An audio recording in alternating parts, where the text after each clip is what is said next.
Welcome to Decades of Heistery, where we cover safecrackers and bank heists from 1926 up until U.S. involvement in World War II. It looked like a bottle of illegal moonshine. A cop picked it up, shook it, and nearly blew himself and 3 terrified bank robbers to kingdom come. That's just one of the near misses in this wild ride through the criminal chaos of June of 1927. For that, we head to Dixie. And for the first time, we access the County Record newspaper, which is out of Kingstree, South Carolina. We go to its June 16, 1927 edition. This is the first of our quick hitters south of the Mason-Dixon line. The title of the story was Smith and Fowler Bound in Bank Case. The subtitle was Burns Detective has worked up case against boys in connection with Coward's bank robbery. So who are we talking about? Well, the robbers are Thad Smith and Carrie Fowler, both of whom came from the tiny town of Coward, South Carolina. Now, they'd been arrested on charges of robbing the Farmers and Merchants Bank of Coward, and they netted about $5,000. Here's how it went down. 2 disguised men entered the bank and forced cashier B.H. Smith at gunpoint into the vault where he was subsequently locked in. He was later released by assistant cashier Troy Lynch. Lynch returned from running an errand to a local schoolhouse. Between being locked up and released, the robbers hightailed it in their getaway car. A preliminary hearing in the court of Florence County, South Carolina, was held under Magistrate W.M. Knight. There were at least 200 people at this hearing. As you can imagine, in a small town, it would bring out a lot of observers and curiosity seekers.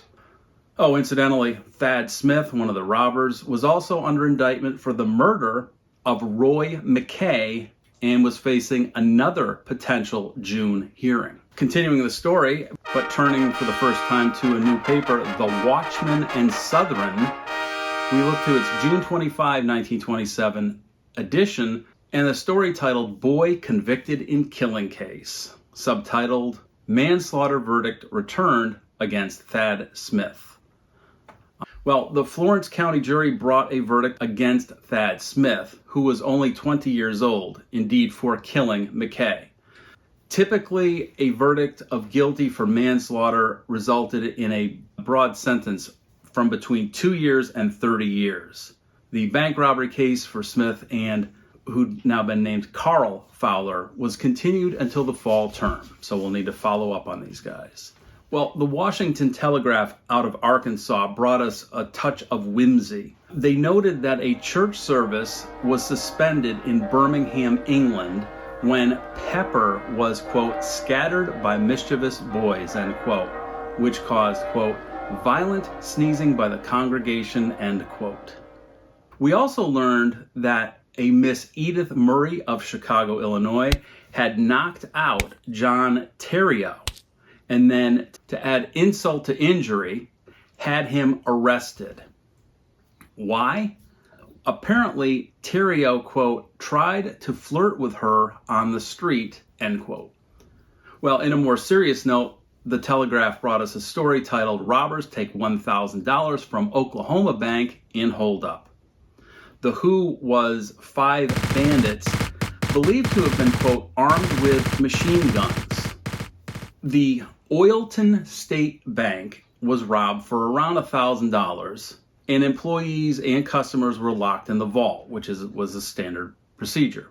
Local officials were investigating the possibility that Matt Kimes and Ray Terrill, who they noted as Farrell, had been involved. Now, the heist occurred on Monday, June 13th, and we know that Kimes was considered to have arrived in the Grand Canyon on 6/23. It is actually possible that he and or Terrill were involved in this Oilton robbery. For much more on Kimes' capture, see the June 1927 follow-up video titled Kimes Captured at Grand Canyon, So He Jumped. Well, apparently the car the robbers used was, quote, armed with 2 machine guns. And here's how it went down. Robbers entered the bank and asked cashier R.H. Odell, quote, "Has this bank ever been robbed before?" End quote. Odell replied, "It has." The robbers said, quote, "Stick up your hands. You're being robbed again," end quote. Well, Odell and 2 other employees were in the bank at the time, along with 3 other customers. One robber kept the prisoners under cover, while the other gathered up all the money in sight. The prisoners were then herded and marched into the vault and locked in, and the robbers fled. Now, the cashier opened the vault from inside, got on the phone, and notified officers in Oilton and some other local area towns. The robbers headed toward Tulsa and, for some unknown reason, fired at another motorist, puncturing his car's radiator. Coincidentally, the Brownsville Herald ran a June 24, 1927 story titled "Bank Robbed." And that takes us to Chandler, Oklahoma, where we learn that 2, quote, "roughly dressed, unmasked men," end quote, robbed the Avery State Bank at Avery, Oklahoma. The haul from the heist was yet to be determined, but since Oilton and Chandler are about 40 miles or so apart from one another, it's possible that this was the same gang, or at the very least kind of a side hustle for a couple of the members of the gang. We go further south and turn once again to the Brownsville Herald in its June 28, 1927 edition. We see a story titled "Bank Robbers Get 20-Year Sentence." With that, we go to Brownwood, Texas specifically, and we learn that Chalmers Jaspar and Jim Garvin committed, quote, "a bold daylight robbery," end quote, of the First State Bank of Zephyr in Texas. This took place on the morning of June 14th when they got just over $1,000. From capture to sentencing took about 2 weeks and resulted in 20 years in the state penitentiary.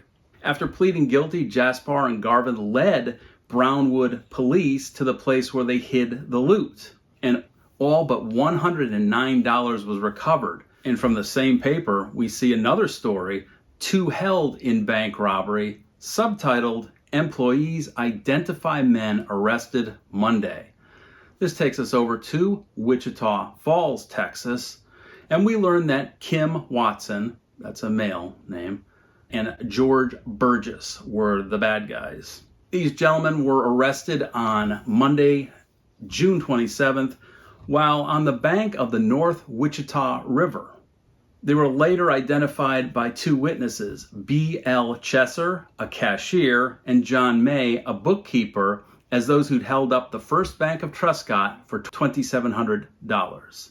Chesser and May had both been locked in the vault. Well, currently, the suspects were being held locked in Knox County Jail over at Benjamin, Texas. Sheriff J.W. Melton and a lone unnamed companion captured the 2 men and recovered practically all of the loot without firing a shot.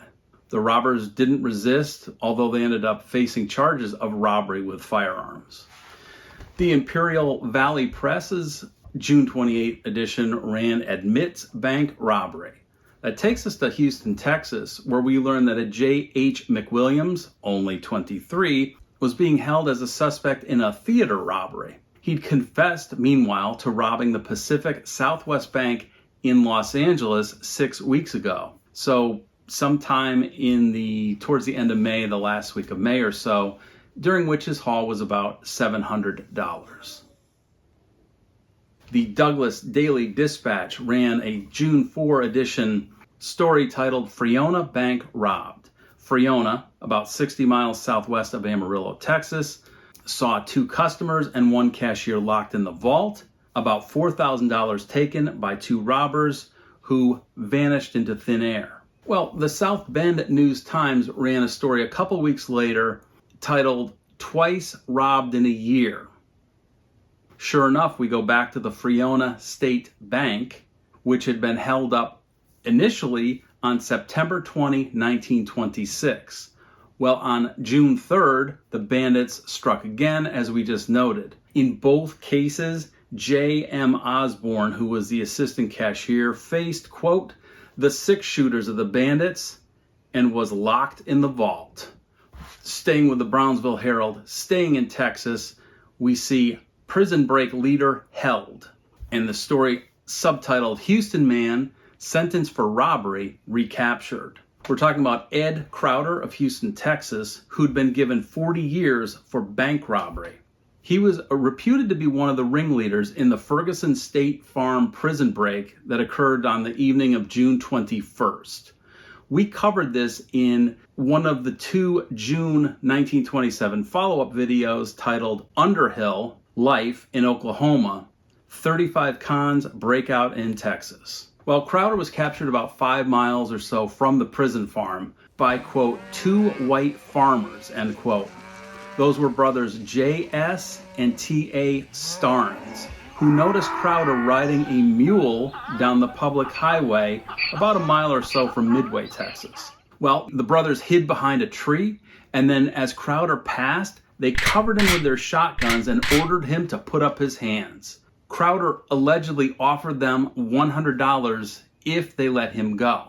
Crowder's plan was if the Starn brothers would handcuff Crowder and then take him to Houston, he would pay them the $100. Incidentally, prison officials noted that 23 of those 35 cons had been recaptured. We'll stick with the Brownsville Herald, turning to its June 8th edition, and a story titled, Bandits Loot Another Bank in Panhandle. The State National at Groom, fifth bank to be robbed in past few weeks. It was the State National Bank of Groom, which was about 40 miles east or so of Amarillo, quote, on the Rock Island, end quote, which was a railroad line that ran through Amarillo, Texas. It had been robbed of about $1,200, and this seemed to take place around 4:30 a.m. Apparently, a screen was cut and a window was jimmied open, and the robber or robbers entered through the window. A crowbar and pick stolen from a railroad section tool house were found. The vault had been accessed after robbers used a digging tool to penetrate a brick wall by manipulating a hole. The night watchman's arrival for work saved the bank from, quote, much greater loss, end quote, of somewhere between $300 and $400 that was very accessible in a cash drawer. Well, this night watchman apparently, quote, raced 3 doors away, end quote, from the bank to get help during the time of his discovery of the robbers, and racing 3 doors down, the robbers disappeared and no trace was found. Well, a fingerprint specialist was brought in from the Amarillo Police Department. The investigation team was aided by peace officers from Carson and Gray counties, including Sheriff O.L. Thorpe of Panhandle and Sheriff E.F. Graves of Pampa. I said no trace was found, yet there were footprints of a man and woman around the tool house. So it's quite possible that those were clues to solve this case. And indeed, this was the fifth bank in, quote, small panhandle towns to be robbed within the past few weeks, end quote. Well, off to the Peach State and the Cordell Dispatch, where we see its June 1st edition, admits Atlanta bank robbing. Subtitled, Inmate of Federal Prison Implicated 2 Others in Alabama Prison. So we meet John Dean, an inmate at the Atlanta Federal Penitentiary, and he'd confessed that he'd participated in the robbery of the, quote, East Atlanta Bank, end quote, shortly before Christmas, presumably in 1926. Dean implicated 2 others currently serving sentences in the Alabama State Penitentiary for complicity in the robbery of a Birmingham bank that was held up shortly before the East Atlanta bank job was pulled. Now, we've touched on Birmingham in previous episodes as it too was a bank robbery hotspot, but this Dean and company sounds like a bit of a professional bank robbery combine. And do they have a story of a near miss? We turn to the Bismarck Tribune, where we see cop mistakes nitroglycerin for whiskey. Subtitled, Stops Robbers, Finds Bottle, Shakes It, 'Twas explosive, Yegs say. Dean's signed confession implicated Frank Kelly and Clarence Brooks, both currently inmates of the Kilby prison in Montgomery, Alabama. Quote, while we were going through that town, 2 cops stopped us to search for a young girl who'd been kidnapped a few hours earlier, end quote. He went on, quote, it looked like a tough break for us, end quote. Apparently, police officer peered inside the car and asked what they had with them. On the front seat was a satchel with a bottle in it. A label on the bottle said, quote, shake well before using.